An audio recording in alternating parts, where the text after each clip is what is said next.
100-day challenge for FN and SMC trading, day 21.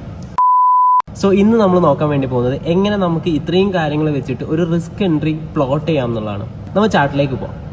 ചാർട്ടിലേക്ക് വരാണെന്നുണ്ടെങ്കിൽ first തന്നെ നമ്മൾ നോക്കേണ്ട ഒരു കാര്യം എന്ന് പറയുന്നത് മാർക്കറ്റിലെ ഹയർ ടൈം ഫ്രെയിമിലേക്ക് മാറ്റാം എന്നുള്ളതാണ്. നമ്മൾ ഓൾറെഡി പഠിച്ചിട്ടുണ്ടായിരുന്നു 15 മിനിറ്റ്, 1 അവർ, 4 അവർ, ഡേ ടൈം ഫ്രെയിം. ഇതാണ് നമ്മുടെ ഹയർ ടൈം ഫ്രെയിം വരുന്നത്. സോ ഇതിൽ ഞാൻ സെലക്ട് ചെയ്തിട്ടുള്ളത് 1 അവർ ടൈം ഫ്രെയിം ആണ്. ഈ ഒരു ടൈം ഫ്രെയിമിൽ മാർക്കറ്റിന്റെ പ്രോപ്പർ ആയിട്ടുള്ള സ്ട്രക്ചേഴ്സ് പ്ലോട്ട് ചെയ്യുക എന്നുള്ളതാണ്. സ്ട്രക്ചേഴ്സ് എന്ന് പറയുന്നത് നമുക്ക് ഹയർ ഹൈയും അതേപോലെ തന്നെ ഹയർ ലോയും പ്ലോട്ട് ചെയ്തിട്ട് മാർക്കറ്റ് ഒരു ബുള്ളിഷ് ട്രെൻഡിലാണെന്ന് മനസ്സിലാവുകയും അപ്പം നമ്മുടെ എൻട്രീസ് എന്ന് പറയുന്നത് കൂടുതലും നമുക്ക് ബുള്ളിഷിലായിരിക്കും കിട്ടുക എന്നുള്ളത് മനസ്സിലാക്കാം.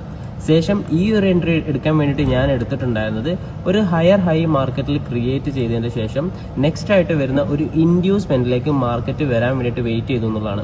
മാർക്കറ്റ് ഇൻഡ്യൂസ്മെന്റ് ടേക്ക് ഔട്ട് ചെയ്തിട്ടുണ്ടായിരുന്നു. എൻ്റെ പ്രോപ്പർ ആയിട്ടുള്ള ഒരു പോയിന്റ് ഓഫ് ഇൻട്രസ്റ്റ് അഥവാ നെക്സ്റ്റ് കൺഫേംഡ് ആയിട്ടുള്ള എൻട്രി എന്ന് പറയുന്നത് ഈ ഒരു സോൺ എന്നായിരുന്നു.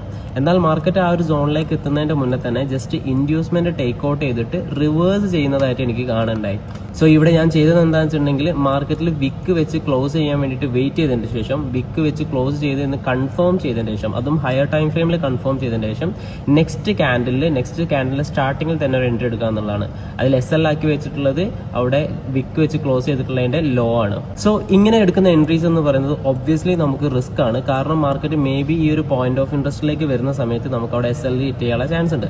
അതുകൊണ്ട് തന്നെ നമുക്ക് ടാർഗറ്റ് ചെയ്യാൻ വേണ്ടി പറ്റുക ലോവർ ടൈം ഫ്രെയിമിലുള്ള ഏതെങ്കിലും ഒരു സ്വിംഗ് ഹൈസിനായിരിക്കും നമുക്ക് ടാർഗറ്റ് ചെയ്യാൻ വേണ്ടി പറ്റുക. അല്ലാന്നുണ്ടെങ്കിൽ മാർക്കറ്റിൽ ഇവിടെ എവിടെയെങ്കിലും വരുന്ന ഒരു ഫെയർ വാല്യൂ ഗ്യാപ്പിനെയും നമുക്ക് ടാർഗറ്റ് ചെയ്യാവുന്നതാണ്. സോ ഇവിടുന്ന് മാർക്കറ്റ് റിവേഴ്സ് ആയിട്ടുണ്ടായിരുന്നത് ഈ ഒരു ഫെയർ വാല്യൂ ഗ്യാപ്പും കൂടിയും മാർക്കറ്റിൽ ഗ്രാബ് ചെയ്തതിന്റെ ശേഷമായിരുന്നു മാർക്കറ്റ് ഇവിടുന്ന് റിവേഴ്സ് ചെയ്തിട്ടുണ്ടായിരുന്നു. സോ എങ്ങനെയാണ് മാർക്കറ്റിൽ ഒരു ഇൻഡ്യൂസ്മെന്റ് യൂസ് ചെയ്തിട്ട് ഒരു റിസ്ക് എൻട്രി എടുക്കേണ്ടത് നിങ്ങൾക്ക് മനസ്സിലായിട്ടുണ്ടെന്ന് വിചാരിക്കുന്നു. മനസ്സിലായിട്ടുണ്ടെങ്കിലും ഇല്ലെങ്കിലും ജസ്റ്റ് കമന്റ് ആയിട്ട് അറിയിക്കുക. That's 1 minute. See you tomorrow.